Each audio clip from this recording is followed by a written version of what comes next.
जी। हाँ जी। गुरुजी, जब मैं स्कूल जाता हूँ सर जी, गुरुजी मैं बीमार हो जाता हूँ, इसका कोई उपाय बता दीजिए। इसका कोई उपाय बता दीजिए। अच्छा, जिस दिन तुम बेटा स्कूल नहीं जाते ठीक रहते हो? हाँ। गजब बीमारी है। पता नहीं गुरुजी। ये बीमारी तो बेटा हमें भी थी। हाँ, जो बीमारी तुम्हें है ना यही थी हमें। अच्छा बेटा, हमारी जो बीमारी थी वो तब थी कि स्कूल का टाइम होता था और हमें पेट दर्द होता था। हाँ।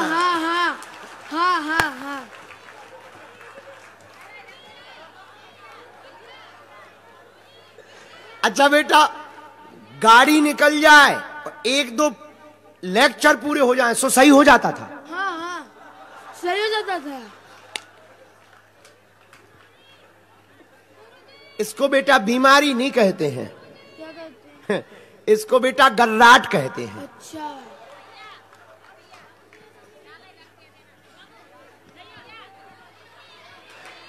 नौटंकी, ऊधमी, बेटा ये बीमारी नहीं है, ये नौटंकी है।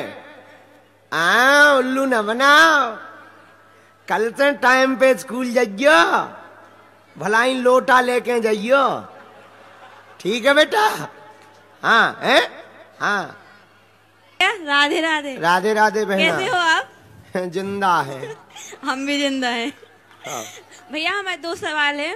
पहला कि जो राम जी हैं और लक्ष्मण जी और भरत और शत्रुघ्न, राम जी और लक्ष्मण जी का तो पता है कि राम जी विष्णु जी हैं और लक्ष्मण जी शेषनाग के अवतार हैं, पर जो शत्रुघ्न और भरत जी हैं वो किसके अवतार हैं? 2-3 लोगों से मैंने पूछा पर जवाब ही नहीं मिला मुझे।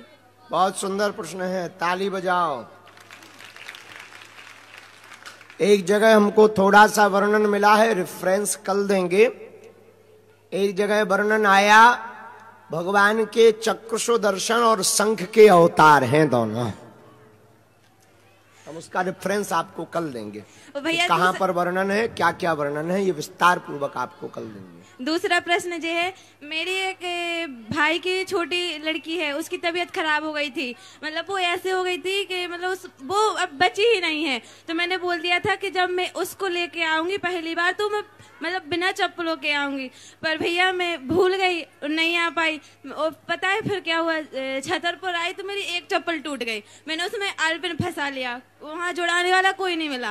फिर यहाँ तक आई, दूसरी चप्पल भी टूट गई, तो वो हाथ में लेके आई। अब मतलब इसका कोई वो तो नहीं है कि मैंने बोला था भूल गई और आ गई? मतलब कोई मन्नत की थी, हाँ, वो पूरी हो गई, तो तुमने मन्नत की थी कि हम बिना चप्पलों के जाएंगे। हाँ, मतलब ये बोला था कि जब मैं अपनी भतीजी को लेके आऊंगी बागेश्वर तो मैं बिना चप्पलों के आऊंगी, पर मैं तुम चप्पल पहन के आ गई? भूल गई। हनुमान जी की इतनी नाराज हो गए कि चप्पल ही टुरवा दी। वो नाराज नहीं हुए, मतलब उन्होंने ऐसे कृपा की कि मतलब उन्होंने मुझे पैदल चलवा लिया। नहीं, ऐसा इसका अर्थ ऐसे ही समझेंगे, हम तो ऐसे समझ रहे हैं। चलो कोई दोष नहीं, अब अगली बार आ जाइए, तुम्हारी मन की संतुष्टि हो जाए, वो नाराज नहीं है, बहुत सरल देवता है। सीताराम भैया। सीताराम। हाँ जी अयोध्या, हम रुक जाओ, हम अंग्रेजी की नायमाएं कर रहे हैं। Your question, my question. Sitaram Guruji. Sitaram, how are you? I am feeling good, very good, thank you. Yeah, you feeling good? I am you feeling enjoying Katha? Very much, very much. I don't understand much. Okay, thank you. But I'm really enjoying. Okay. Really enjoying. हाँ, अब आप लोगों को बता दें, अपनी बिटिया को लेकर के आए हैं बागेश्वर धाम पर। हर साल आते हैं और कई दिनों तक रुकते हैं। और हाँ, हम बताना भूल गए, कल ये दीक्षा ले रहे हैं। इनके मन में आया तो ये कल दीक्षा ले रहे हैं। अब क्या कहेंगे, अगर क्वेश्चन पूछना है कुछ तो अंग्रेजी में क्या बोलेंगे? Okay, I want to share a story with you. Yeah, okay. Say something about Sanatan. Can I just tell you a little personal story from okay. from my life? I know. The story is like 20 years ago. I had a dream, and this is a real story that really happened. I was sitting in Germany. There was an Indian restaurant. I was sitting before that, and I got a phone call, and there was somebody calling me and said he had kidnapped my wife, and my wife's name is Rita, like Sita, and I panicked and I was in despair, and then the call was over, and then the dream was over. Can you just say that like please?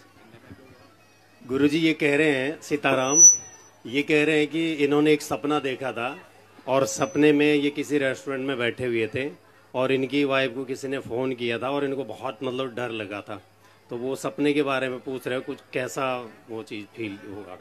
अच्छा, उसके बारे में ये भयभीत है, कोई सपना देखा है? हाँ जी, वो उसमें भयभीत है। भयभीत। और कुछ बोलना चाहते हैं? And then 2 days later, I met Dr. Andrew. Yeah. Okay, and I told him my dream, and he said, "You read the Ramayana. That's the story of Sita and Ram. My dream." And then that is the first time I read the Ramayana, and I learned about Ram and Sita and Hanuman. So that was really nice. फिर वो doctor साहब इनसे मिले होंगे तो इन्होंने वो story अपनी शेयर करी होगी तो उन्होंने कहा कि आप कुछ ना करिए, श्री रामचरितमानस का जाप करिए, हनुमान चालीसा का पाठ करिए और सब कुछ सही हो जाएगा। और उसके बाद से फिर इनको सब कुछ सही लगने लगा के। वाह, वैसे भी जो सपना है उसमें ऐसी कोई भयभीत होने वाली बात नहीं है। स्वप्न में होने वाला भय प्रत्यक्ष में अभय करता है। इनको अंग्रेजी में ठोको जरा।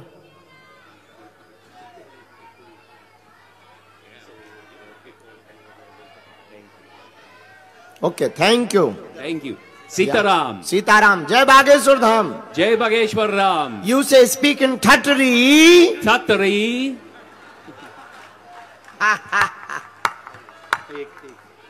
हाँ पंडित जी बोलो। गुरुजी मेरा सवाल है, मेरे घर का जो अपना मंदिर है पूरा भारत भ्रमण कर चुका हूँ, देश विदेश भी जाता हूँ।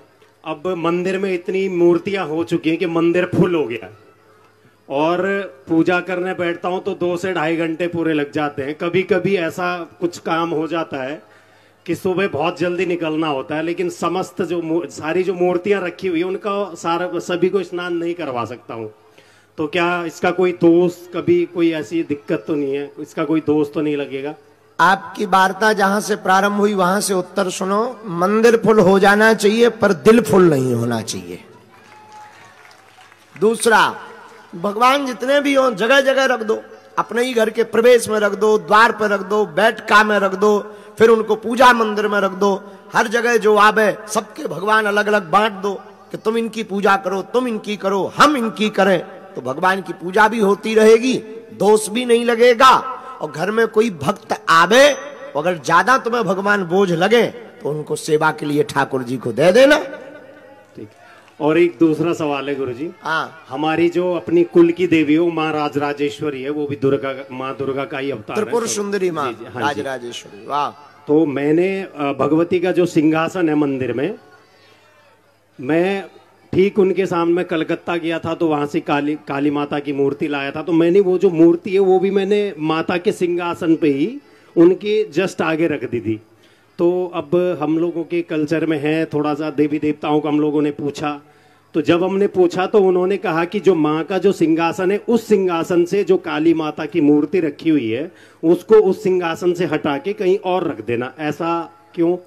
कुल देवी के में क्या होता है कि कुल देवी घर की और परिवार की अधिष्ठात्री होती है। जैसे हमारा स्थान है, अब यहाँ पर कोई आवे और आगे बैठ जावे तो हम अपना कार्य नहीं कर पाएंगे, कथा नहीं कर पाएंगे। तो बगल में बैठा सकते हो, इस तरफ बैठा सकते हो। तो ये जिसने भी बताया बहुत सैद्धांतिक बात बताई, प्रैक्टिकल बात बताई। एक साथ अगर आगे रख दोगे तो कुल देवी का काम क्या? घर की रक्षा करना। कोई आगे बैठ जाएगा तो काम में अवरोध होगा।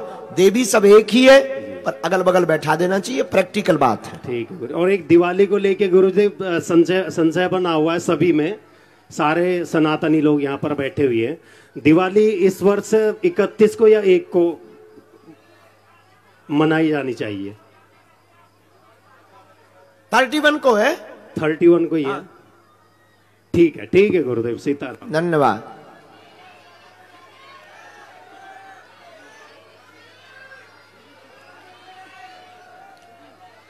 हाँ जी, ये कोट वाले बाबू को दे देना, ये बड़ा फुदक रहे हैं।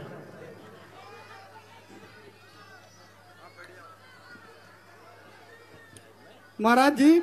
हाँ जी, क्या नाम है, परिचय बताओ। मेरा नाम राकेश पाल है। क्या करते हो? सर अभी तो बेरोजगार हूँ। ये बताइए कि मेरी नौकरी लगेगी नहीं लगेगी महाराज जी? लगेगी तो कब लगेगी? बेटा तुम हवेली में मिलो।